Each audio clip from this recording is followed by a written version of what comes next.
ఈరోజు మీకు కపెర్నహూము గురించి చెప్తున్నాను. ఏంటది?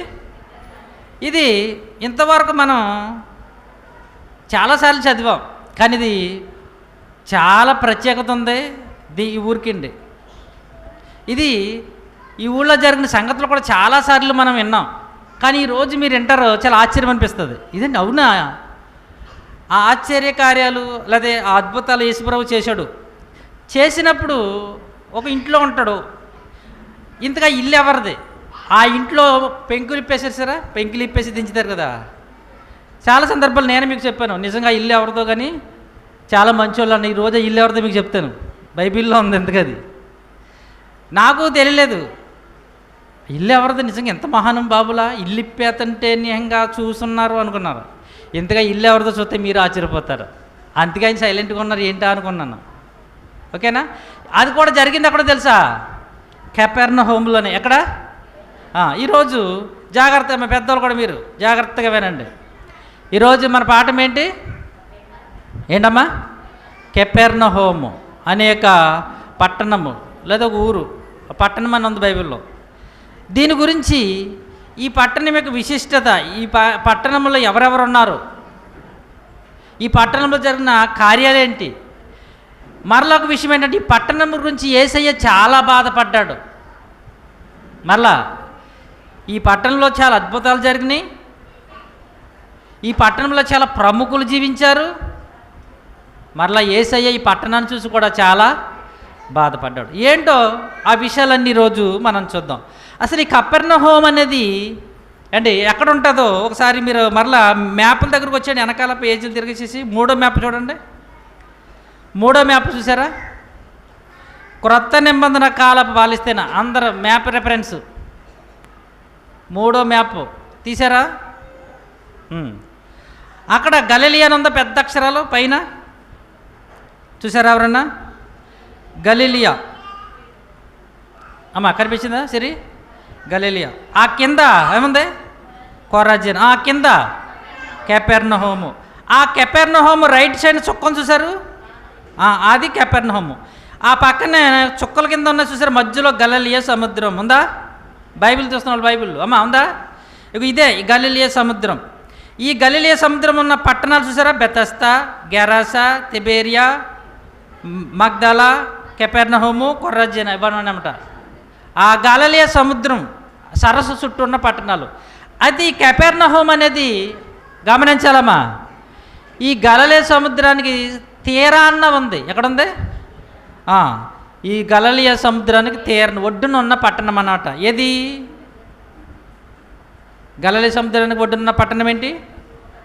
కపెర్నహూము. ఈ కపెర్నహూముకి ఎవరున్నారు? అక్కడ ఎవరు ఊరు? అక్కడ ఎవరు నివసించారు అని మనం ఆలోచిస్తేనండి, మత్తయి సువార్త 4వ అధ్యాయం రండి వచ్చేయండి.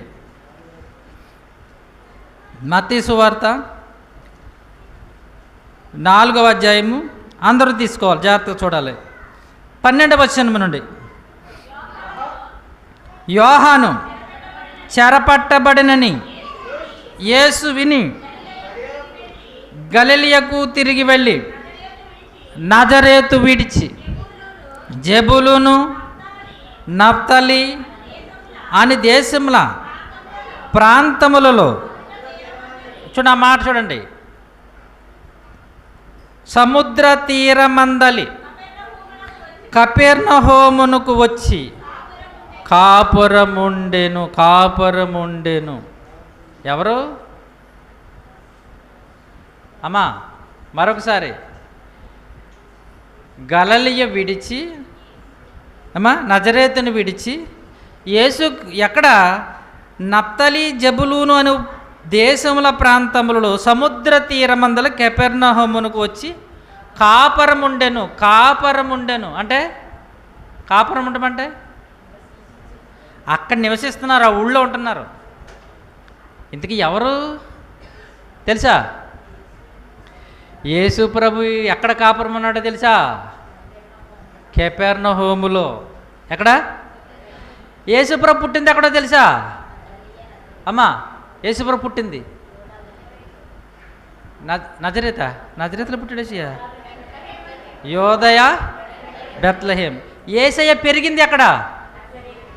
గలిలయలోని నజరేతు. యేసయ్య కాపురం ఉంది ఎక్కడ? అది గలిలయలోని కపెర్నహూము. ఎక్కడ చూడండి, మళ్ళీ యేసు క్రీస్తు చరిత్ర మనం చూస్తేనండి, ఆయన పుట్టిందేమో బెత్లెహేము, ఆయన పెరిగిందేమో నజరేతు, ఆయన కాపురం ఉందేమో కపెర్నహూము, ఆయన చనిపోయినదేమో అదే ఏంటి యెరూషలేము. ఎక్కడ? యెరూషలేము చనిపోయాడు ఆయన.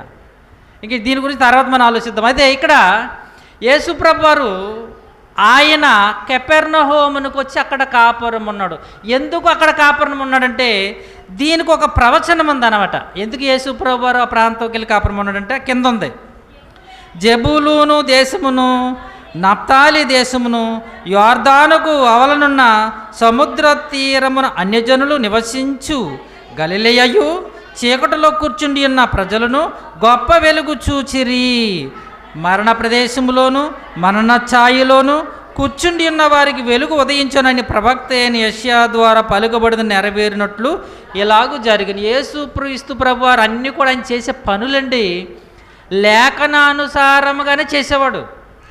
ఆ ఏంటినా మరియతో కూడా ఆ సంఖ్యలో రాయబడేటకు చూడండి, గలిలయలోని నజరేతు నుండి చూడండి జాతకనే యోదయలోని బెత్లెహేము దావీదు ఊరికి వెళ్ళాను. అంటే ఊరు యేసప్ప గారు ఊరు ఎవరంట? బెత్లెహేము. ఎవరండి? అసలు పనులు బట్టి వెళ్ళిపోవారు. మనం కూడా అంతే కదండి, ఇతర దేశాలు ఎలా వెళ్ళిపోతున్నాము, వాళ్ళు కూడా వాళ్ళ పనులు బట్టి ఆయా ప్రాంతాలు వెళ్ళిపోవారు. కానీ జనాభా లెక్కలకి ఓట్ల ఎలక్షన్కి ఏం చేస్తారు? ఎక్కడున్న వాళ్ళు కూడా వచ్చేస్తుంటారు ఓటు వేయడానికి. అలాగా ఈ జనాభా లెక్కలో పేరు రాసుకుంటే తమ సొంత ఊరైనా ఎక్కడికి వెళ్ళిపోయారు? గలిలయలోని నజరేతు నుండి యోదాయులోని బెత్లెహేము అక్కడికి వెళ్ళారు. అయితే తర్వాత యేసుప్రభు పుట్టిన తర్వాత మరలా ఎక్కడికి వచ్చేసారు? మరలా ఎక్కడైతే యేసప్ప గారు కాపురం ఉంటున్నారో ఆ గలిలయలోని నజరేతు అక్కడికి వెళ్ళిపోయారు. ఓకే, యేసుప్రభు వారు చెప్తున్నా ఇక్కడ ఆయన పుట్టుకలో కూడానండి ప్రవచనం ఉంది. జాతకమా ఆయన పుట్టుకలో ప్రవచనం ఉంది. ఆయన పెరగటంలో కూడా ప్రవచనం, ఎక్కడ పెరగాలో అని గలిలయవాడు అనబడును అని ప్రవక్తలు చెప్పారంటే అందుకు గలిలయలోకి వెళ్ళిపోయాడు. అక్కడ 30 సంవత్సరాల వరకు ఉండి మరలా బాప్తిసం పొంది ఇప్పుడు 30వ సంవత్సరం వచ్చిన తర్వాత బాప్తిసం తీసుకున్న తర్వాత మరలా ఒక ప్రవక్త యెషయా ప్రవక్త గారు చెప్పారంట. ఏమని? అక్కడ 4వ అధ్యాయం మత్తయి సువార్త 4వ అధ్యాయము యెషయా గ్రంథము 9:1-2 వచనాల్లో ప్రవక్త అయిన యెషయా గారు ప్రవచించాడు. ఈయన జెబూలూను నప్తలి ప్రాంతంలో చీకటిలో ఉన్న అన్ని జనులు గొప్ప వెలుగు చూడాలి. ఆ వెలుగు ఎవరంటే లోకానికి వెలుగు ఎవరు? యేసు ప్రభు. గనుకన ఆ ప్రాంతానికి ఆ నజరేతును విడిచి, అక్కడ ఉందన్నమాట, నజరేతును విడిచి జెబూలూను నప్తలియను దేశముల ప్రాంతములలో సముద్ర తీరమందలి కపెర్నహూమునకు వచ్చి అక్కడ కాపురం ఉన్నాడు. అక్కడికి ఆ ఊరు ప్రభువారు వెళ్ళాడు. అంటే ఆయన కాపురం ఉండడం, అక్కడికి వెళ్ళటానికి వాళ్ళ కారణం ఏంటి? అక్కడ బాగా చేపలు పడుతున్నాయినా, బాగా బతకడానికి బాగుందనా? మనం కోవిడ్కి ఎందుకు వెళ్తాం? అక్కడ బాగా తిండి లేదు అడుక్కుంటున్నారని వెళ్తామా? ఎందుకు వెళ్తాం చెప్పండి? ఇక్కడ మనం వదిలేసి మన బిడ్డలను కుటుంబాలు విదేశాలు మనం ఎందుకు వెళ్తున్నాం? అక్కడిక్కడ పరిస్థితులు బాగున్నాయి అని కొన్ని సంవత్సరాల కాపురం అక్కడ ఉంటారని వెళ్ళిపోతున్నాం మనం. కొంతమంది ఫ్యామిలీలు కూడా వెళ్ళిపోతున్నారు అక్కడ. యేసుప్రభు ఎందుకు వెళ్ళాడో తెలుసా? ఈ గలిలయ నజరేతు బాగులేదని కాదు, ప్రవక్త ఒక ఆయన ప్రవచించాడు ఈ నప్తలి జెబూలూను ప్రాంతములో గొప్ప వెలుగు ఉదయించాలని. అందుకని ఆయన ఎక్కడి నుంచి షిఫ్ట్ అయిపోయాడు ఇప్పుడు?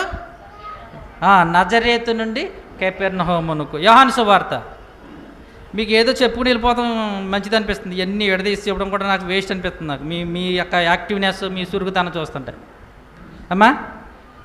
ఓకే, యోహాను సువార్త 2వ అధ్యాయము, యోహాను సువార్త 2వ అధ్యాయము 12వ వచనం అందరు తీసుకోండి. అటు తర్వాత ఆయనయు ఆయన తల్లియు ఆయన సహోదరులు ఆయన శిష్యులను కెపెర్నహూమునకు వెళ్ళి అక్కడ కొన్ని దినములుండరు. ఎప్పుడు ఈ సందర్భము చెప్పగలరా? కానానులో వివాహము జరిగిన తర్వాత ఆ కానానుని విడిచి వెళ్ళిపోయి ఎక్కడికి వెళ్ళిపోయారు వాళ్ళు? కెపెర్నహూముకి వెళ్ళి అక్కడ కాపురం ఉన్నారు. ఇక్కడ మీరు జాగ్రత్తగా గమనించిన ఒక విషయం చెప్దామని వచ్చాను, మీరు చాలా డిస్టర్బ్ చేసేసారు నన్ను. ఈ కెపెర్నహూములో యేసుక్రీస్తు ప్రభువారు ఆ నజరేతు విడిచిపెట్టి ఈ కెపెర్నహూములో కాపురం ఉన్నాడు. కెపెర్నహూములో ఆయన స్టే చేసేవాడు. అందుకని ఎక్కడికి యోధ వెళ్ళినా, తూరు సిదోని వెళ్ళినా, బెత్సయోదా వెళ్ళినా, ఏ ప్రాంతం వెళ్ళినా ఆయన చివరికి ఎక్కడికి వచ్చేసేవాడు తెలుసా? కెపెర్నహూమునికి వచ్చేసేవాడు. కెపెర్నహూమునికి ఎందుకు వచ్చేసేవాడు తెలుసా? చూడండి, మత్తయి సువార్త 9వ అధ్యాయము. ఇంకా స్పీడ్కి వెళ్ళిపోదాం, ఇంకా ఎంత వివరించడం కూడా వేస్ట్, ఇంకా వచ్చి వెళ్ళిపోవాలి. ఇంకా మీరు ఇక్కడ ఇదిలోసి వెళ్ళిపోయే రకంగానే పదండి. 9వ అధ్యాయము 1 వచనం. తర్వాత ఆయన ధోని ఎక్కి సముద్రము దాటి, అక్కడ అండర్లైన్ చేసుకోండి కొంచెం జ్ఞానం ఉన్నవాళ్ళు ఎవరైనా, తన పట్టణములో ఏంటంటే ఎక్కడంటండి? తన పట్టణం. ఏంది ఆ పట్టణం అమ్మా? కెపెర్నహూములోకి వచ్చేసాడు. బైబిల్లో తన పట్టణము, తన ప్రాంతమునకు అని వచ్చేసాడు అని ఉంటుంది. అంటే ఆ పైన సందర్భం ఏంటంటే గెరాసీన దేశంలో దెయ్యాల్ని వెళ్ళగొట్టి తర్వాత తన పట్టణం అంటే కెపెర్నహూమునికి వచ్చేసాడు.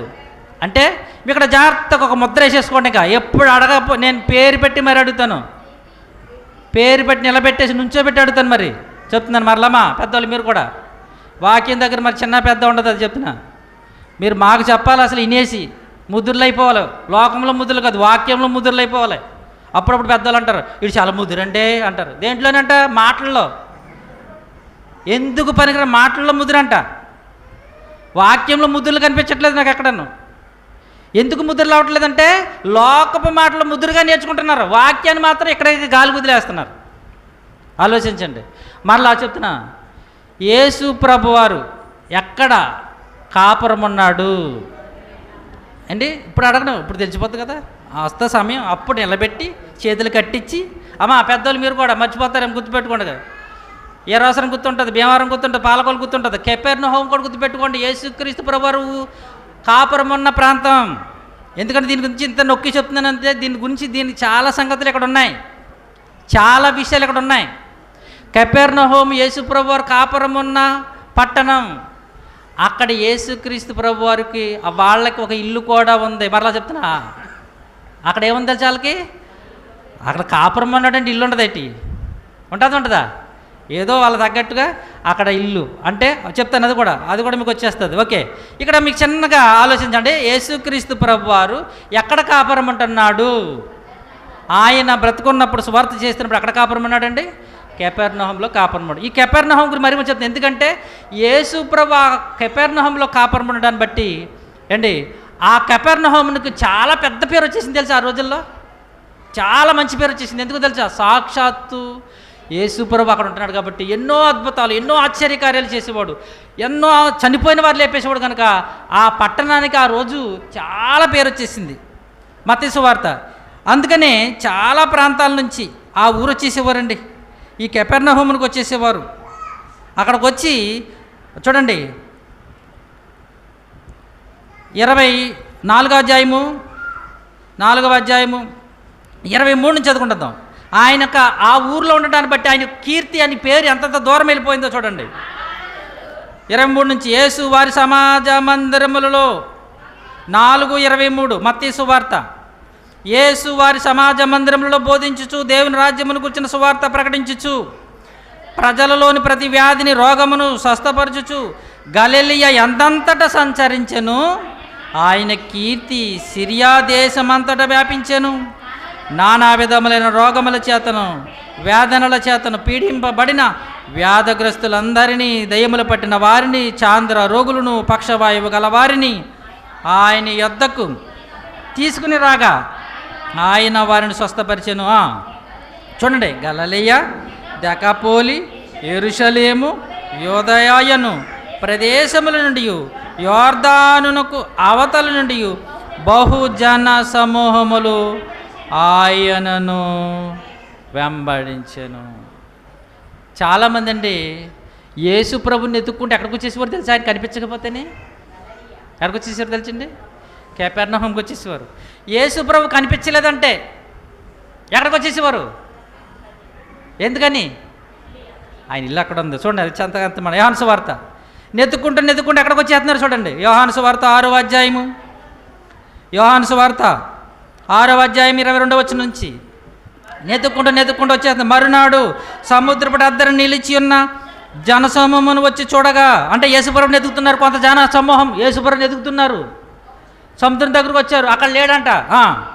ఒక చిన్న దోణి తప్ప అక్కడ మరి ఏమీ లేదనియు, యేసు తన శిష్యులతో కూడా దోణి ఎక్కలేదు కానీ ఆయన శిష్యులు మాత్రమే వెళ్ళరని తెలుసుకున్నది. అయితే ప్రభు కృతజ్ఞతాస్తుతులు చెల్లించినప్పుడు వారు రొట్టె భుజించుట చోటుకునకు దగ్గరగా ఉన్న తిబేరియా నుండి వేరే చిన్న దోణులు లేకపోవుట జనసమూహమును చూచినప్పుడు, చూడండి అక్కడ వారా చిన్న దోణి ఎక్కి, వారా చిన్న, అక్కడ అండర్లైన్ చేసుకోండి, వారా చిన్న దోణి ఎక్కి యేసు ప్రభు వారిని వెతుకుచు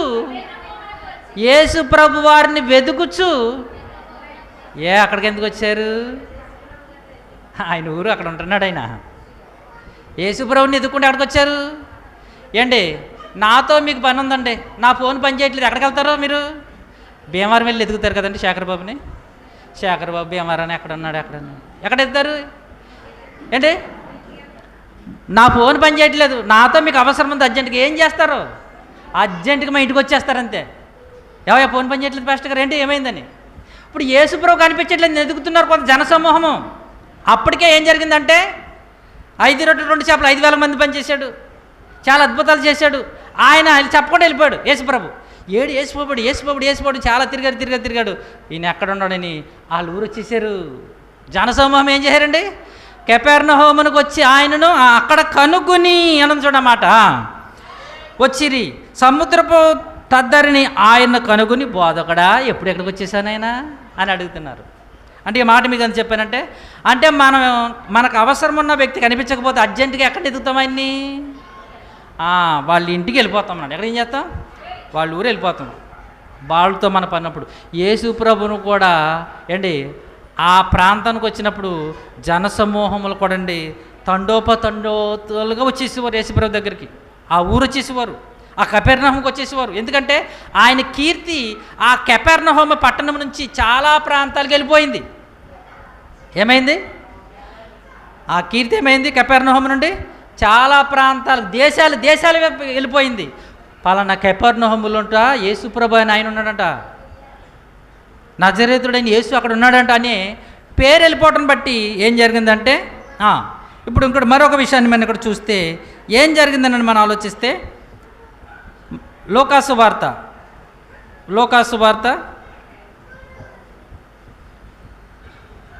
4వ అధ్యాయము, లూకాసు వార్త 4వ అధ్యాయము, లూకాసు వార్త 4వ అధ్యాయము ఏమైందంటే ఇక్కడ ఎన్నో వచనం కావాలంటే నాకు 40 వచనం ఒకసారి చూడండి. ఇది కపెర్నహూములో జరిగిన సంగతి. 4:40 సూర్యుడు అస్తమించుచుండగా నానావిధ రోగముల చేతను పీడింపబడుచున్న వారు ఎవరెవరి యొద్ద ఉండరో వారందరూ ఆ రోగులను ఆయన యొద్దకు తీసుకుని వచ్చిరి. అప్పుడు ఆయన వారిలో ప్రతి వారి మీద చేతులుంచి వారిని స్వస్థపరచును. అంతేకాదు దెయ్యములు నీవు దేవుని కుమారుడవని కేకలు వేసి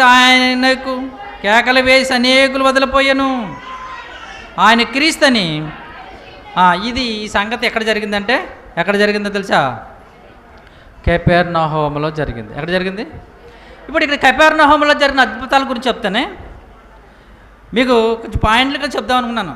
అంటే కపెర్నహూము అనే పట్టణము ఏంటి, గలిలయ సముద్రానికి దరినున్నది. దరి అంటే వారనున్న పట్టణం, దరి అంటే వారనున్నది, దగ్గరగా ఉన్నది. ఈ కపెర్నహూముకి యేసుప్రభు వారు ప్రవక్త యొక్క ప్రవచనము మేరకు నజరేతును విడిచి కపెర్నహూమునికి వచ్చి అక్కడ ఏం చేశాడు? ఆయన కాపురం ఉన్నాడు. అక్కడ నుంచి ఆయన సేవా పరిచర్య చేస్తూ ఆయన ఈ కపెర్నహూములో కొన్ని అద్భుతాలు చేశాడు. ఆ అద్భుతాలు ఏంటో, అక్కడ ఏమేం జరిగినాయో మళ్ళీ చెప్పాను. అక్కడ యేసు ప్రభు వారికి ఏముందని చెప్పాను, ఒక ఇల్లు ఉంది. ఆ ఇల్లు గురించి తర్వాత చెప్తాను. ఎందుకు ఇల్లు ఇల్లు అంటున్నానంటే ఇంట్లో చాలా గొప్ప సంగతి జరిగింది అది, ఓకేనా. అయితే ఇక్కడ యేసు ప్రభు వారు కపెర్నహూములో చేసిన మొదటి అద్భుతం ఏంటంటే, యోహాను సువార్త 4వ అధ్యాయం. యేసు ప్రభు చేసిన అద్భుతాలలో రెండో అద్భుతము గలిలయలో మొదటి అద్భుతం. ఇది కపెర్నహూములో మొదటి అద్భుతం. చూడండి 4వ అధ్యాయము 46వ వచనం. తాను నీళ్లు ద్రాక్షారసముగా చేసిన గలిలయలోని కానాకు ఆయన తిరిగి వచ్చెను. అప్పుడు కపెర్నహూములో ఒక ప్రధాని కుమారుడు రోగి ఉండెను. ఇక్కడ జాగ్రత్తగా వినాలి. యేసుప్రభువారు యేసుప్రభువారు కానా అనే ఊర్లో ఏం చేశాడు? కానా అనే ఊర్లో ఏం చేశాడు? నీటిని ద్రాక్షారసం చేసి అక్కడ నుండి యోదయ ప్రాంతం, యెరూషలేం ప్రాంతం వెళ్ళిపోయాడు. మొదటి అద్భుతం. యేసుప్రభువారు మొట్టమొదటిగా చేసిన అద్భుతం ఏంటంటే నీటిని శుక్రవారం వచ్చిన వాళ్ళకి అర్థమవుతుంది, ఆదివారం వచ్చిన వాళ్ళకి అర్థం కావు, మధ్యలో వచ్చిన వాళ్ళకి అర్థం కాదంట. తెలిసి మీకు మధ్యలో వెళ్తారు సినిమాలకి అర్థం కాదంట, పక్కన ఉన్న బుర్ర తినేస్తారు. ఏమైంది ముందు వస్తే తెలుస్తుంది. ఆ శుక్రవారాలు చెప్తున్న అద్భుతాలు. యేసు ప్రభు సుమారుగా 35 అద్భుతాలు చేశాడు. ఒక వరుస క్రమంగా చెప్పుకెళ్తాం శుక్రవారం, ఎందుకంటే అన్ని ఆదివారాలు చెప్పలేం కదా. ఓకే, మనం శుక్రవారం చెప్పాం. ఏది? యేసుక్రీస్తు ప్రభువారు మొట్టమొదటిగా చేసిన అద్భుతం నీళ్లను ద్రాక్షారసంగా చేశాడు. అది ఏ ఊరు? కానా. ఇది ఎందుకు చెప్తుందంటే, ఇక్కడ చేసిన తర్వాత యెరూషలేం వెళ్ళిపోయాడు. ఆయన ఎక్కడికి వెళ్ళిపోయాడు? యోదయ ప్రాంతం వెళ్ళిపోయాడు. యోదయ ప్రాంతం వెళ్ళి మరలా వస్తున్నాడు. మళ్ళీ ఎక్కడికి? కపెర్నహూముకి వస్తున్నాడు. వస్తూ మధ్యలో కానాలో అనే ఊర్లో, అదే ఏ నీళ్లు ద్రాక్షారసంగా చేశాడో అక్కడ ఆగాడు.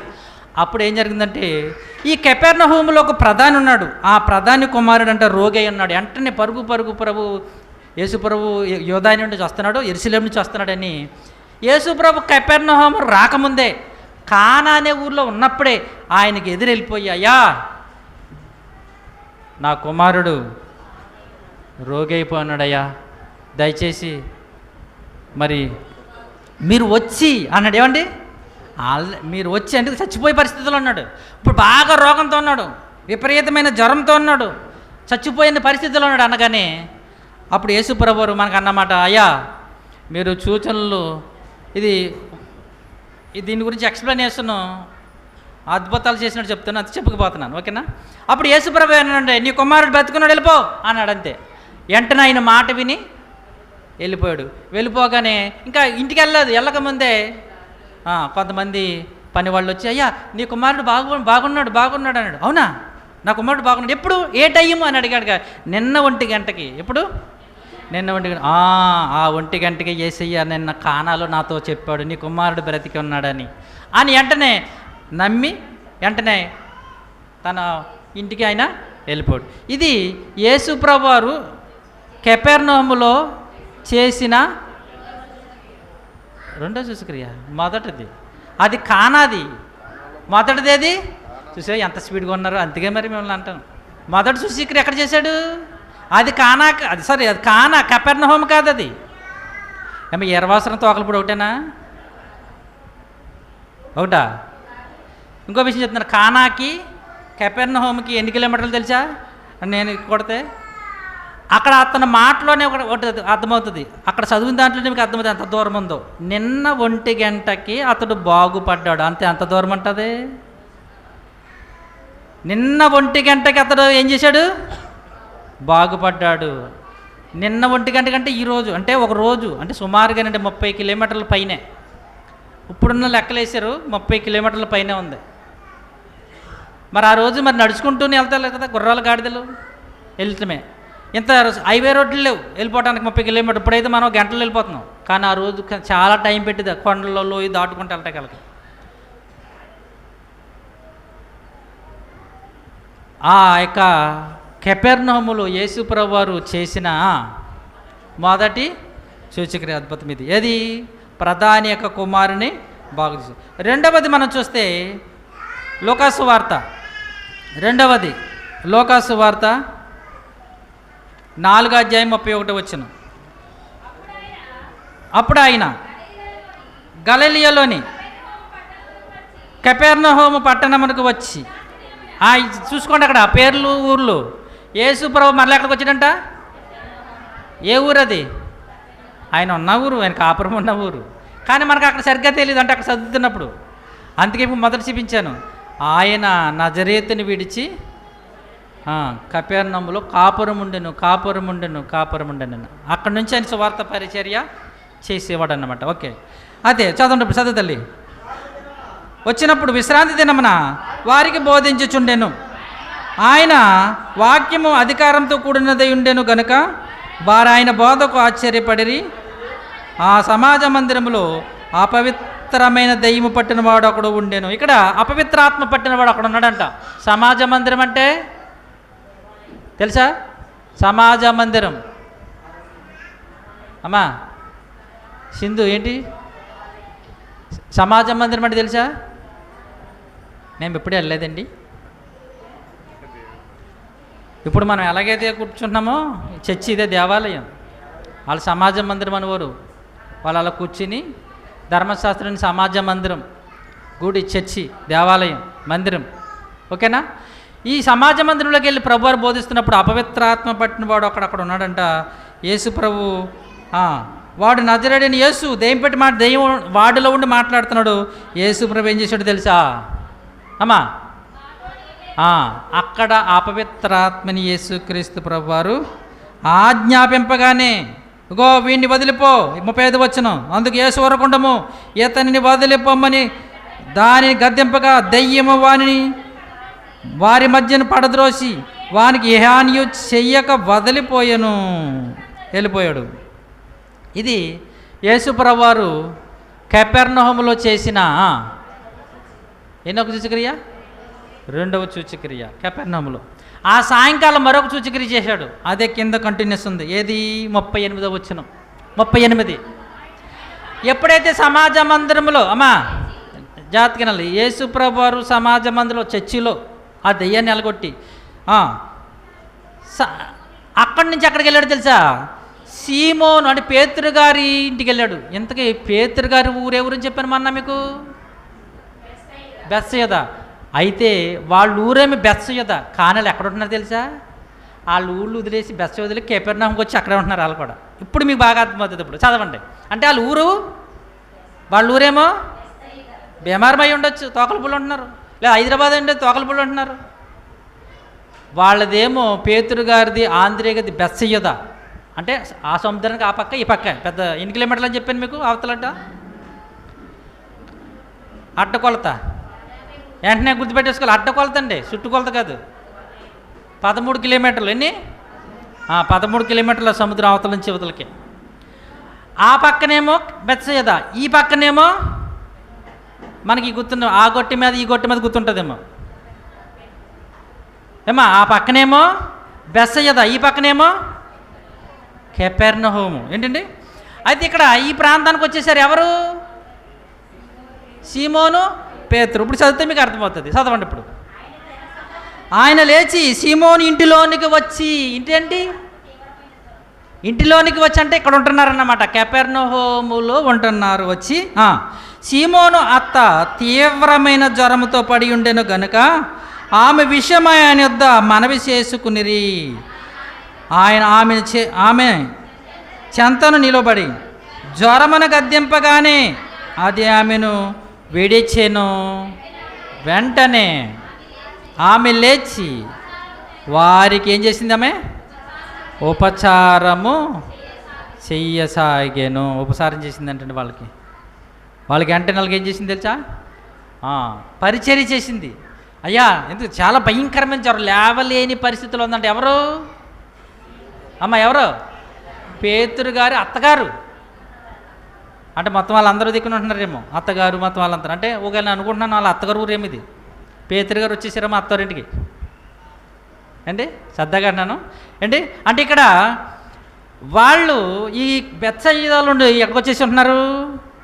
కపెర్నహూములో ఉంటున్నారు. అంటే ఈ బెత్సయిదా, ఇది కపెర్నహూము అనేది పేతురు గారు, ఆంద్రే గారు, ఇంకా లేవి అని ఆయన మత్తయ్య, ఈ మత్తయి సువార్త చూడు ఆయనది కూడా ఈ కెపెర్నహూమే. మత్తయి సువార్త 9:9 ఉంటుంది.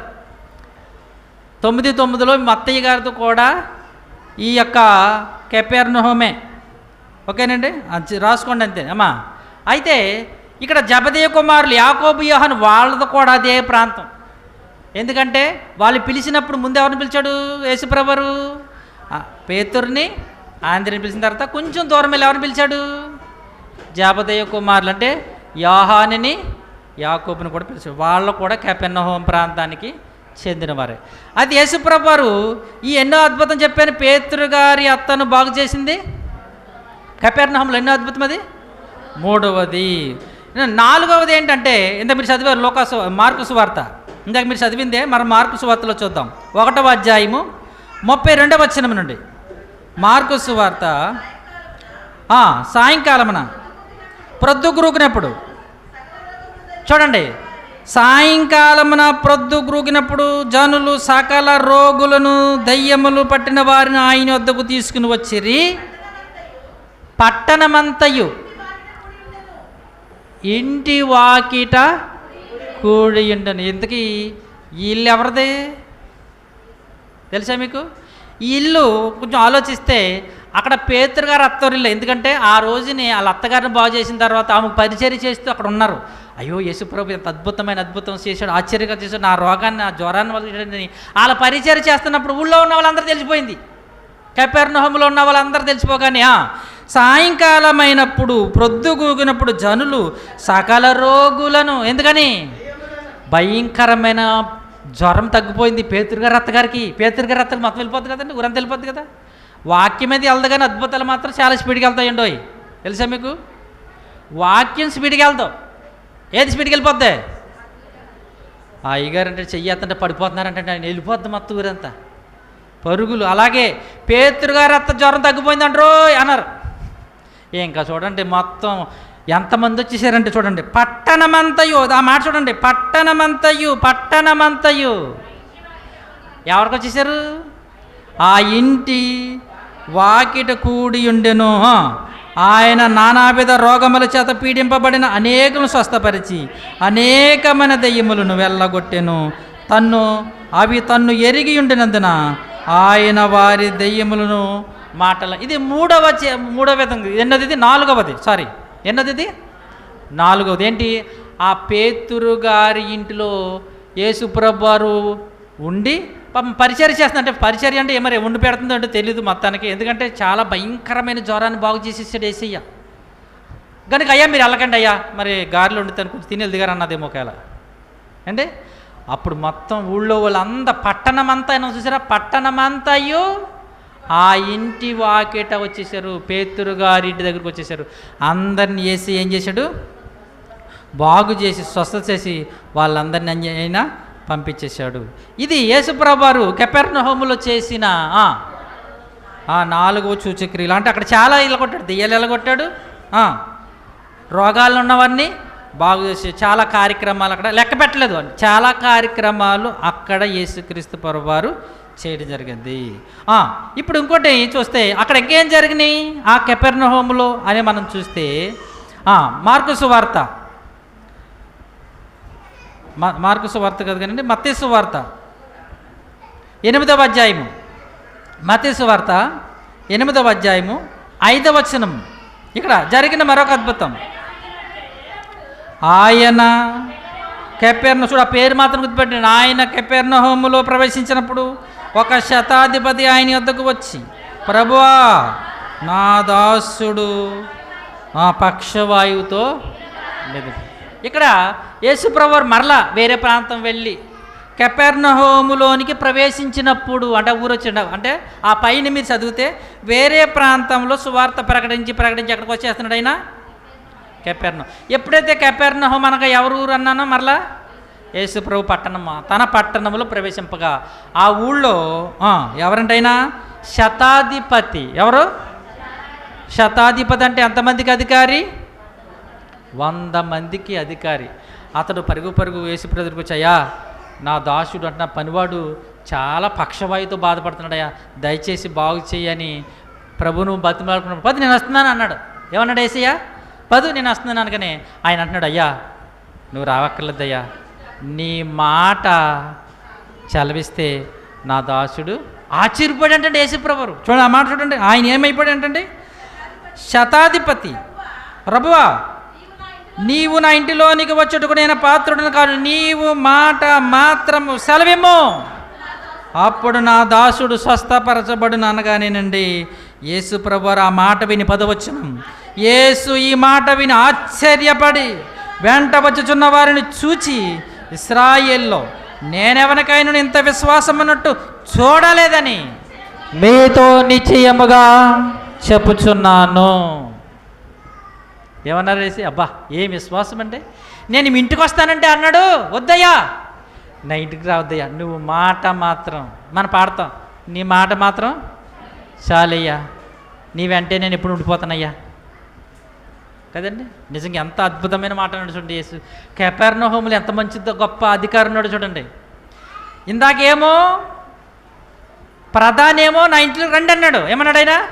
మా ఇంటికి రండి అన్నాడు. నేను రాను, నీ కుమారుడు బాగుపడ్డాడు వెళ్ళు అన్నాడు. ఇక్కడ నేను వస్తాను అన్నాడు, కానీ ఇక్కడ నువ్వు రావద్దయ్యా, మాట సెలవిచ్చేసేయ్యా అన్నాడండి. బా ఎంత విశ్వాసం చేశారు. ఆశ్చర్యపోడంట యేసుప్రభు. ఆశ్చర్యపోయిన విషయాలు కొన్ని ఉన్నాయి మీకు చెప్పిన కొంతకాలంలో. అవిశ్వాసం చూసి ఆశ్చర్యపోయాడు. గుర్తుందా మీకు? ఎక్కడ గుర్తుంటుంది? ఇప్పుడు చెప్పిన గుర్తులు అప్పుడు ఎక్కడ గుర్తుంటాయి? క్రీస్తుపూర్వమే అమ్మా. ఇప్పుడు చెప్పిన గుర్తుండవు, ఇంకా 4-5 వారాలు నువ్వు నెలలు అయిపోయిన గుర్తుంటాయి అంటారా? ఒకసారి మీకు చెప్పాను, యేసు ప్రభు వారు అవిశ్వాసమును చూచి ఆశ్చర్యపోయాడు. అవిశ్వాసం చూసి ఇదేంటి విశ్వాసం లేదు, ఎంత కార్యాలు చేస్తాను, ఎంత అద్భుతాలు చేస్తాను, ఇదేంటి బాబు ఏం విశ్వాసం, ఏం మనుషులే బాబు మీరు అని, మీ గొర్రెల మేకల మీరని చాలా సీరియస్ అయిపోయాడు. ఎంతకాలం మీద ఉంటాను, ఎంతకాలం మీద ఉంటుంది నేను, ఏంటి మీరు విశ్వాసం మీద, ఎక్కడ మీ భక్తి అని చాలా సీరియస్గా గద్దించాడు. ఎక్కడ? ఎవరిని? వారు అవిశ్వాసం చూసి. ఎక్కడ? ఆయన విశ్వాసాన్ని చూస్తూ కూడా ఆశ్చర్యపోతున్నాడు. దేవునికి స్తోత్రం. బా ఎంత గొప్ప విశ్వాసం చూసారా. నువ్వు మా ఇంటిలోనికి రావక్కర్లేదు యేసయ్యా, నువ్వు మాట మాత్రము సెలవిస్తే సరిపోద్ది అన్నాడు. ఇది ఎన్నోదని చెప్పినాను? ఎన్నోది? 5వది. ఓకే, 6వది కపెర్నహూములో ఆయన చేసిన 6వ అద్భుతం మార్కు సువార్త. మరలా అన్నీ అడుగుతాను లైన్గా, మరి గుర్తుపెట్టుకోండి. మరి మార్కు సువార్త 2వ అధ్యాయం 1వ వచనం నుంచి మరలా అదే మాట మనకు వస్తుంది చూడండి. కొన్ని దినములైన పిమ్మట ఆయన మరల కపెర్నహూములోనికి వచ్చాను. కపెర్నహూములోనికి వచ్చాను. వచ్చి ఆయన ఇంట ఉన్నాడని వారు వినవచ్చినప్పుడు అనేకులు కూడు వచ్చిరి గనుక వాకిటి అయిన వారికి స్థలము లేకపోయాను. యేసుప్రభు కపెర్నహూములోనే ఉండేవాడు కాదు. ఎక్కడికి వెళ్ళిపోవాడైనా సువార్త ప్రకటిస్తూ? అటు యోదాకి వెళ్ళిపోవాడు, సమరయ్య వెళ్ళిపోవాడు, తూరు సీదోని వెళ్ళిపోయాడు, దెకపోలు వెళ్ళిపోవాడు. ఇలాగా చుట్టూ ప్రాంతాలన్నీ తిరుగుతూ మరలా ఎక్కడికి వచ్చేవాడు ఏంటి? ఇప్పుడు ఈ ఊళ్ళో మాకు ఇల్లు ఉంది, ఓకేనా? ఉందా లేదా? ఉంది. ఎక్కడెక్కడ తిరిగి వచ్చేసి నేను ఎక్కడుంటాను? ఇప్పుడు మాకు ఇల్లు లేదు, ఇప్పుడు నేను ఎక్కడికి వెళ్తాను? సారోన్ గారి ఇంటికి వెళ్తాను, పాస్టర్ గారు కాబట్టి. సేవకులు కదా, ఎవరికి ఫస్ట్ ఎవరింటికి వెళ్తాను నేను? ఆయన కూడా లేకపోతే మీరు విశ్వాసుల ఇంటికి వెళ్తాం. ఇక్కడ జాగ్రత్త గమనించాలి. ఇక్కడ యేసుప్రభు కపెర్నహూమును వచ్చినప్పుడు ఇంట ఉన్నాడంటే ఏ ఇంట ఉన్నాడు?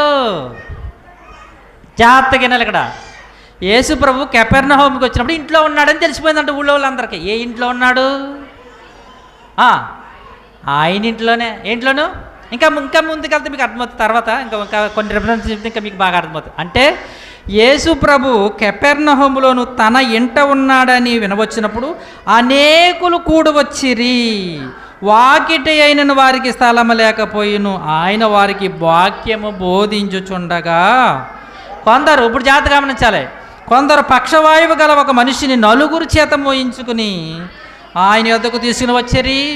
చాలామంది కూడి ఉన్నందున వారు ఆయన యొద్దకు చేరలేక ఆయన ఉన్న చోటికి పైగా ఇంటి కప్పు విప్పి. చాలాసార్లు మనం చదివాం.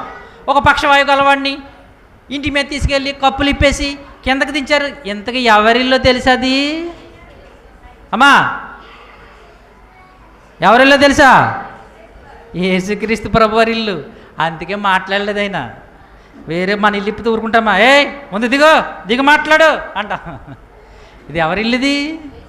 యేసు ప్రభు ఇల్లు రండి. అందుకే ఆయన విశ్వాసం మళ్ళీ ఎంత విశ్వాసం చూద్దాం. ఆ పక్కలు కూడా మూలుగేసుకుంటున్నారేమో, ఏంటి ఇల్లు ఇప్పేదంటే మాట్లాడండి ఈయన అనుకుంటున్నారేమో, పక్కోళ్ళు మూలుకుంటున్నారేమో. కానీ యేసయ్య మాత్రం ప్రసంగం ఆపుతలేదు. ఏమి వాళ్ళు చెప్పుకుంటూ వెళ్ళిపోతున్నారు. వాళ్ళు ఏం చేస్తారో చూద్దామని వాళ్ళు పైకి వెళ్ళి పెంకులిప్పి చూడండి, ఆ మాట చూడండి, పైకెక్కి ఏం చేశారు చూడండి అక్కడ.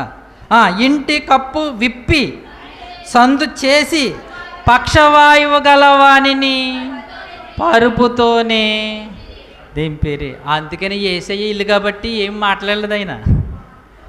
ఏంటి ఇంకెవరైనా ఇల్లు అయితే ఎలా ఉంటుంది? యేసయ్య ఇల్లు కాబట్టి. యేసయ్యతో ఇంకెవరున్నారు ఇంట్లో చెప్పగలరా?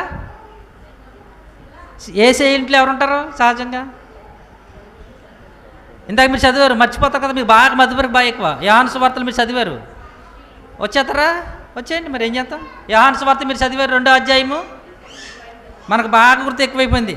ఏంటో మరి బుర్రలో పని చేస్తున్నాయి. 2వ అధ్యాయము ఒకసారి వచ్చేయండి. 16 ఎన్ని వచ్చినామంటే చెప్తున్నాను. ఒక్కసారి ఆగండి. 12 వచ్చిన. అటు తర్వాత ఆయనయు ఆయన తల్లియు ఆయన సహోదరు పెట్టేసుకుంటే బుర్రలో యేసుప్రభు ఒక్కడ ఇంట్లో కాపురమంటలో ఎవరున్నారు? ఆయన తల్లియు సహోదరులు, ఆయన శిష్యులు కూడా అప్పుడప్పుడు వస్తూ ఉంటారు కదా, గురువుగారు ఇల్లు కదా మరి. అలాగని అక్కడే ఉంటారా? అక్కడ కూడా వాళ్ళకి ఏమున్నాయి? పేతురు గారికి, యోహాను గారికి, యాకోబు గారికి, మత్తయ్య గారికి ఏమున్నాయి? వాళ్ళకి ఇల్లులు ఉన్నాయి ఆ కెపెర్నహూములో. అంటే ఇప్పుడు యేసుప్రభు ఇక్కడ వచ్చేయండి, మార్కు సువార్త వచ్చేయండి. ఓకే, ఇక్కడ యేసుప్రభుతో ఇంట్లో ఎవరు ఉన్నారు? ఇంకా ఎవరుంటారు? వాళ్ళ అమ్మగారు, వాళ్ళ సోదరులు వాళ్ళు ఉన్నారు. వాళ్ళు ఉన్నారని ఎందుకు చెప్తున్నానంటే, మీకు ఈ మాట నొక్కి చెప్తున్నాను. ఎందుకంటే అక్కడ ఆ ఇంటిలో జనం విపరీతంగా వచ్చేసేటప్పటికి ఇంటోళ్ళు కోపం వచ్చింది. ఎవరికే? మరి వాళ్ళ తమ్ముళ్ళకో మరి చెల్లెళ్ళకో ఎవరికో మరి ఇంట్లో వాళ్ళకి కోపం వచ్చి తింటానికి కూడా లేదంట, ఖాళీ ఏం లేదంట. ఏంటి విపరీతమైన జనం వచ్చేస్తున్నారు. యేసుప్రభు ఊళ్ళో ఉన్నాడంటే, ఇంట్లోకి వచ్చాడంటే ఇంకా ఖాళీ లేకుండా ఉంటున్నారంట జనం. అందుకని ఏం చేశారు తెలుసా? అదే మార్కు సువార్త ఎలాగ ఆ ఇంటోళ్ళు ఎలా మాట్లాడతారు అంటే, యేసుప్రభు ఇంట్లో వాళ్ళు అంటే మరి వాళ్ళ తమ్ముళ్ళో వాళ్ళ చెల్లెల్లో మరి ఎవరో కానీ మొత్తం ఇక్కడ ఏమని మాట్లాడుతున్నారో చూడండి. 3వ అధ్యాయము 20వ వచనం నుండి, మార్కు సువార్త 3వ అధ్యాయం. ఆయన ఇంటిలోనికి పై వచ్చినప్పుడు జనులు మరలా గుంపు కూడి వచ్చిరు కనుక భోజనము చేయుటకైనను వారికి ఏమికి వచ్చినప్పుడు జనులు మరలా గుంపు కూడి వచ్చిరి. ఇంటిలో కంటే ఇక్కడ కెపెర్నహూములో యేసు ప్రభు ఇంటిలోనికి వచ్చినప్పుడు వారికి భోజనము చేయుటకైనను వీలు లేకపోయాను. చూడు జాగ్రత్తగా, ఏం లేదంట, అన్నం వండుకున్నారేమో, తింటానికి లేదంట. ఎందుకని తినడానికి లేదు? మొత్తం రోగులు, కుంటోళ్ళు, గుడ్డోళ్ళు, దెయ్యం పట్టినోళ్ళు మొత్తం అందరూ ఎక్కడికి వచ్చేస్తున్నారు? యేసు ప్రభు ఇంట్లోకి వచ్చేస్తున్నారు. ఆ ఇంటోళ్ళు ఏం చేశారంటే, ఆయన ఇంటివారు సంగతి విని, ఎందుకయ్యా మధ్యలో కూడా తిరుగుతున్నారు మీరు అంటున్నారంట. ఎవరిని? మతి చెలించి ఉన్నదని చెప్పి ఆయనను పట్టుకుని పోయారు. అంటే వాళ్ళకి ఎంత విసుగొచ్చేసింది తెలుసండి. పాస్టర్ అమ్మగారికి తీసుకొస్తుంది ఎప్పుడు తెలుసా? రోజుకో పాస్టర్ గారు తీసుకొచ్చిందాం అనుకోండి, పని పట్టలేదండి నీకు, అలా తీసుకొచ్చేస్తున్నాం, నేను వండి పెట్టాలి ఏంటి అంటారు. పాస్టర్ అమ్మలు చెప్తాను, మీకు కాదండి. వాళ్ళు పైగా అనుకుంటారు కదా, మేము చూస్తాం లోపల, పని పట్టలేదా, పాత్ర ప్రతి పాస్టర్ని వెనకేసి చూస్తున్నాం అంటారు. అమ్మా ఏంటి మా అమ్మకాడి నుంచి అంటున్నాను నేను ఈ మాటలు, ఇప్పుడు కదండి పోయి పాస్టర్లకి ఇది ఉంటుంది బాగా. గనుక యేసు ప్రభు అక్కడే వస్తున్నాడు అంటే ఎంతమంది వస్తున్నారు అక్కడ? మొత్తం గుడ్డోళ్ళు, మగోళ్ళు, చోటోళ్ళు మొత్తం అందరూ వచ్చేసి వాళ్ళ అన్నం వండుకొని తిందామంటే ఆ మనుషులందరూ ఎట్టు తింటారండి? తినగలరా? ఏం కూరమ్మా అంటారు. మరలా ఓరు బాబు ఎందుకు వచ్చింది బాబా అని ఈయనకు మతిపోయింది. ఎందుకు ఈయన కూడా వెంబడేస్తున్నారు మీరే ఆయన బుర్ర పని చేయట్లేదు, మతి చెల్లించట్లేదు అని అంట. ఆయన ఇంటి వారు ఏం చేస్తున్నారంటే మూలుకుంటున్నారు. అంటే ఇలా మూలుకుంటే ఏమవుతారు? మీకు ఒక సిగ్నల్ చెప్పమా, సింబల్. పాస్టర్ గారు ఇంటికి వచ్చాడు, టక్కా టక్కా పడిపోతుంది అనుకోండి సంబులు. ఓ అర్థమైపోతుంది నేను వచ్చామని, ఏమీ లేవన్నమాట. అయ్యగారు వెళ్ళొస్తామండి. ఎందుకని? అమ్మగారు సిగ్నల్ ఇస్తున్నారు ఏమని, ఏమీ లేవని. అయ్యగారు తెలిగి తీసుకొచ్చేసాడు. ఏమే కాపీ కసాయి టీ కసాయి అంటాడు ఈయన.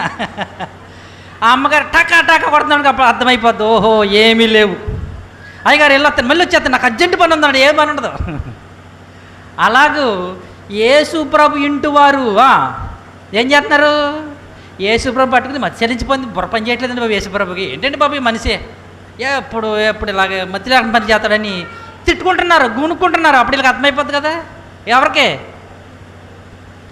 వచ్చిన వాళ్ళందరికీ అర్థమైపోతుంది, ఓహో మనం అందరం వచ్చేసామని. ఆల్రెడీ ఇంటికి ఒప్పి తీసేసాం. ఏం చేసాం మనం? ఇంటికి పూట తీసేశారు. ఈయన ఉంటే మొత్తం అంత ఇల్లు అంతా ఏం చేస్తాడు మీకు తెలుసో లేదు. కొంతమంది సేవకులు అలా చేస్తారు. ఆ ఇంట్లో లేకపోతే ఊళ్ళో వాళ్ళందరికీ పెట్టేస్తుంటారు. ఇంట్లో ఏముండదు, మొత్తం అందరికీ పెట్టేస్తారు. ఏసేయాలంటాడు.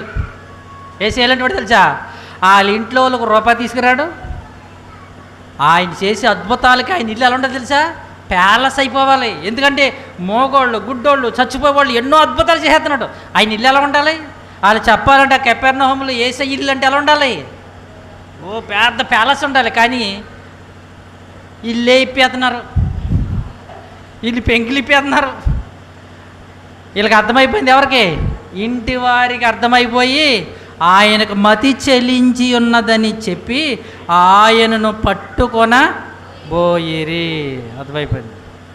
కనుక ఆ కెపెర్నహూములో ఆ పక్షవాయువు గలవారిని నలుగురు చేత మోయించుకొచ్చి ఇల్లు ఇప్పేశారా. ఇల్లు యేసయ్య ఇల్లు. అందుకని యేసయ్య మాట్లాడలేదు. ఎందుకని? యేసయ్య ఎటువంటి వాడు? దయ, కనికరం, జాలి గలవాడు, వారి విశ్వాసాన్ని పరీక్షించేవాడు. కానీ ఇంట్లో వాళ్ళకి కుదురుతుందా? పాస్టర్ గారికి ప్రేమ, మరి పాస్టర్ గారికి ఉంటుందా? వాళ్ళకి తెలుస్తుంది ఏముందో, నూనె ఉందో, పప్పు ఉందో లేదు. మాకేం తెలుస్తుంది? ఏమో పాస్టర్లు తెలుస్తుందా? తెలీదు ఏమైపోతుందో. వాళ్ళకి తెలుస్తుంది కనుక వాళ్ళు సిగ్నల్స్ ఇస్తూ ఉంటారు. యేసయ్య అలా ఉన్నది పరిస్థితి. అంటే ఆయన ఇంట్లోకి వచ్చి ఇలా చేస్తున్నారు. మొత్తం మనుషులు ఇంకేం చేస్తారు? ఏం పట్టుకుపోతారు ఇంట్లోంచి అని మతి చెలించి ఉన్నదని ఆయనను వారు పట్టుకొనబోయిరి. ఇంకేం జరిగినాయి అద్భుతాలు అంటే మార్కు సువార్త 5వ అధ్యాయము. మార్కు సువార్త 5వ అధ్యాయం 21వ వచనం. ఈ కెపెర్నహూములో జరిగిన మరొక అద్భుతం. యేసు మరలా ధోని ఎక్కి అద్దరికి అంటే కెపెర్నహూముకు వెళ్ళినప్పుడు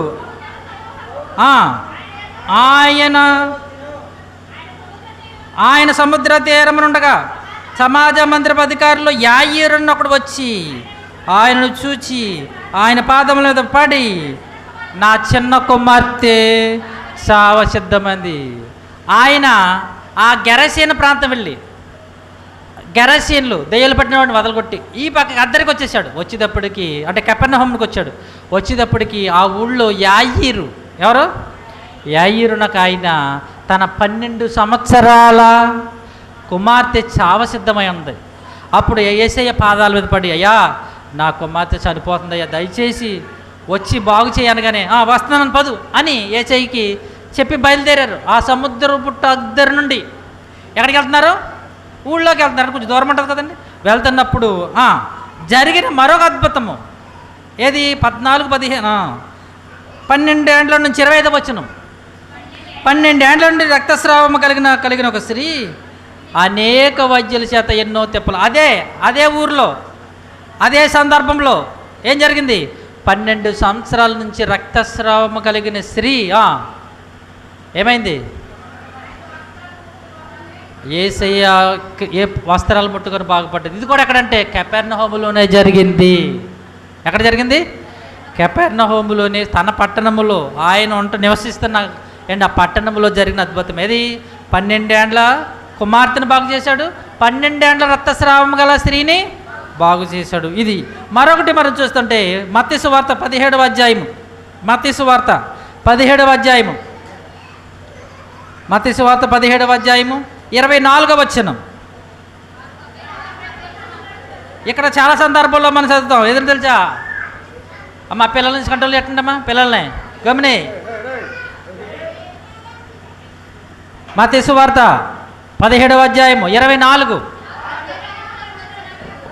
వారు కపెర్నహూములోనికి వచ్చినప్పుడు అరశకేలు అను పన్నులు వసూలు చేయవారు పేతురుని వద్దకు వచ్చి, మీ బోధకుడు ఈ అరశకేలును చెల్లింపడా అని అడుగుగా, చెల్లించును అనెను. అతడు ఇంటిలోనికి వచ్చి, ఎక్కడికి? ఇంటిలోనికి. ఏ ఇంటిలోనికి? ఆయన ఇంటిలోనికి. యేసయ్య ఇంటిలో ఉన్నప్పుడు జరిగిన మరొక అద్భుతం ఏంటో తెలుసా? ఆయన పన్నులు కట్టుకునే వాళ్ళు వచ్చారు. ఎవరు వచ్చారు? పన్ను కట్టించుకునే వాళ్ళు వచ్చి పేతురు గారిని అడుగుతున్నారు, బాబు పేతురు గారు, మీ యేసుపురం పన్ను కట్టడా అని అడిగితే, కడతామండి అన్నాడు. కడతామని చెప్పి కట్టకుండా యేసుపురం దగ్గరికి వెళ్ళి, అయ్యా అని ఇంక వెళ్ళాడంతగా ఏం చెప్పలే. పేతురు ఏంటి పన్ను ఏమంటుంటే అక్కడ వేసి ఏమన్నాడంటే, సీమోను నీకేమి తోచుచున్నది? ఏమండమ్మా? సుంకమును పనులు ఎవరి యొద్ద వసూలు చేయుదురు?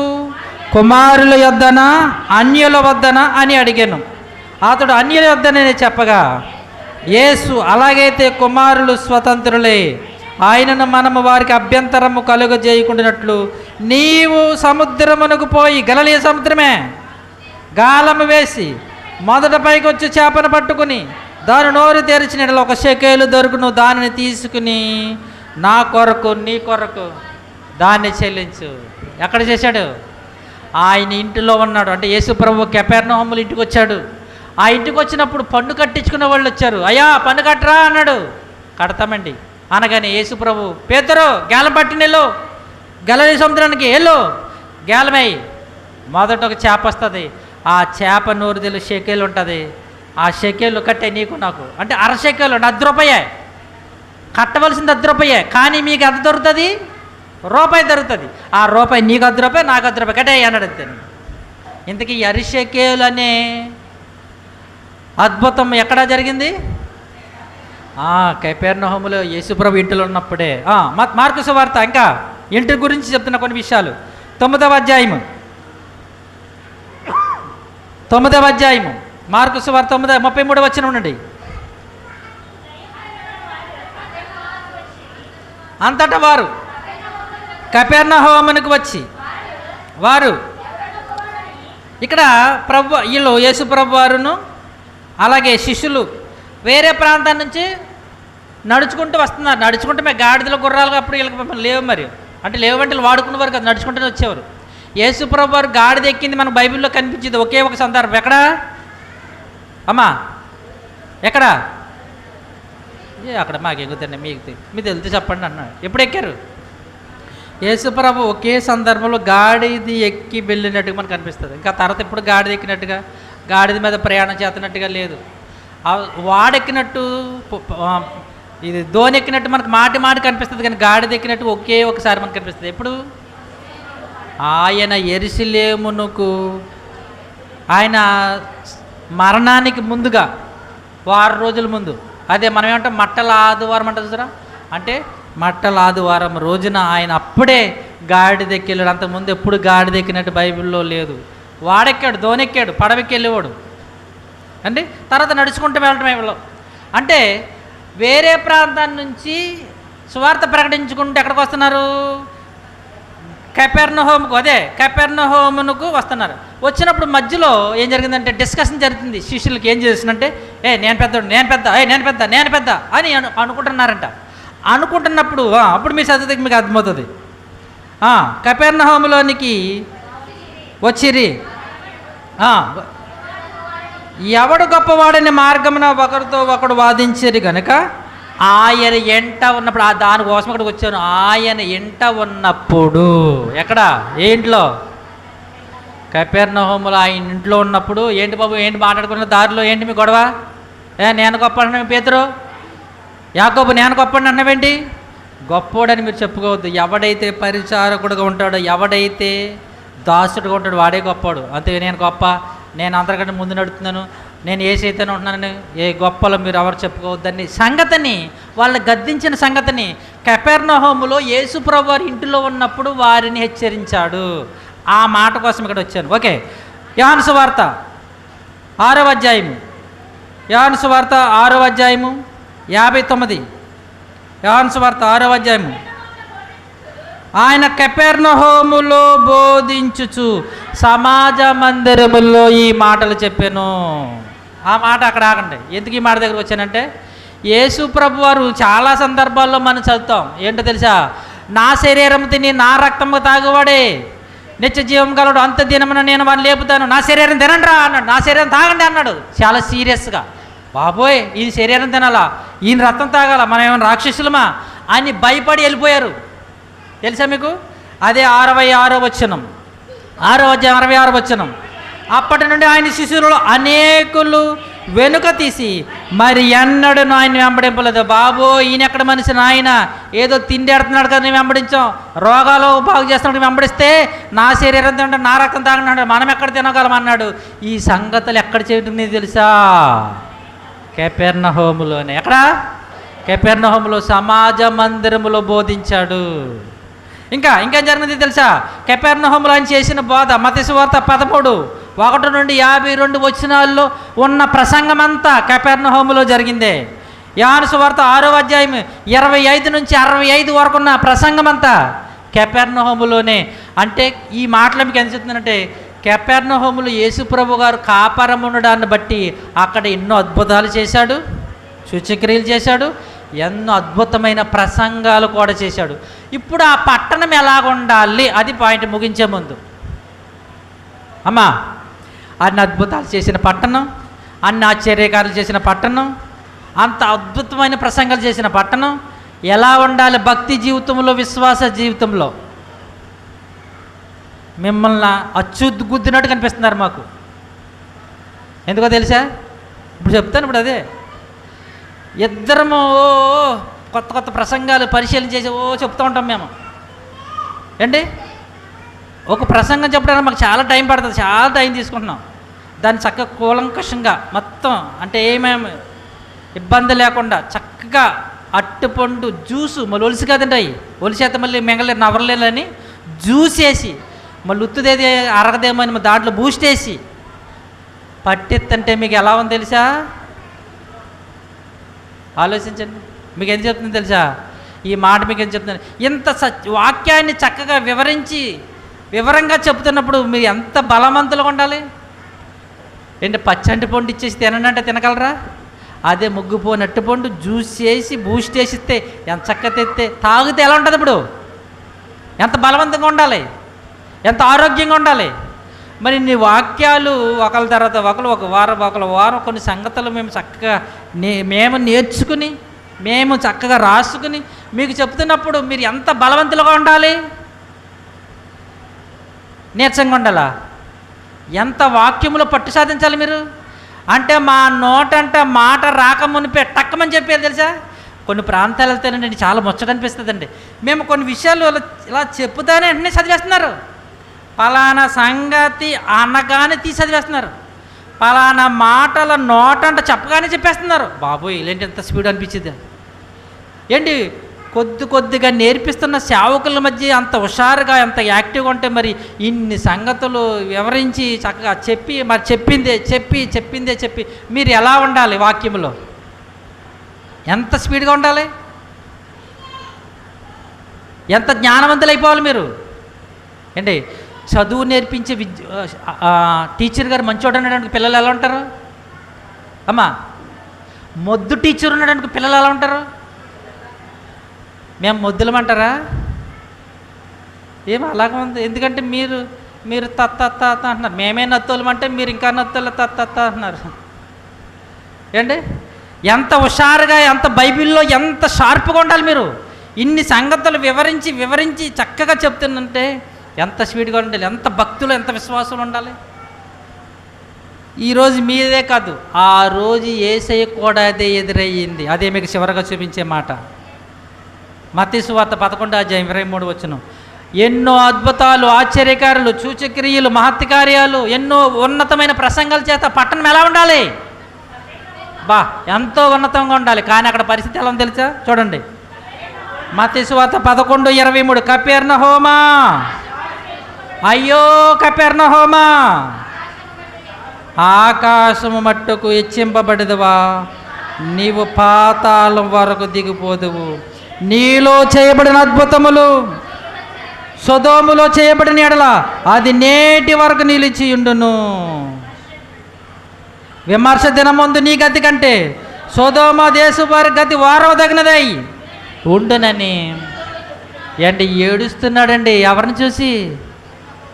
కపెర్నహూము పట్టణాన్ని చూసి. అయ్యో కపెర్నహూమా, ఇన్ని వాక్యాలు చెప్పిన తర్వాత మీరు సరిగ్గా నేర్చుకోకపోతే నాకు అందుకే కోపం వచ్చింది. అసలే బయటికి వెళ్ళామనుకుంటే ఎంత వివరంగా చెప్పము, మేము చెప్పుకుంటూ వెళ్ళిపోతాం. తెలుసా, మేము బయట వాక్యం చెప్తాం. మేము వెళ్ళినప్పుడు ఎంత వివరంగా ఎక్స్ప్లెయిన్ చేయవలసిన అవసరం మాకు ఉండదు. జస్ట్ చెప్పుకుంటూ వెళ్ళిపోతాం. ఏంటంటే మానేస్తారు. మీకు వివరం వినాలని మరీ మరీ మరీ ఆగి ఆగి చెప్తున్నాం. మరి మీరు ఎంత అలా జాగ్రత్తగా వినాలి?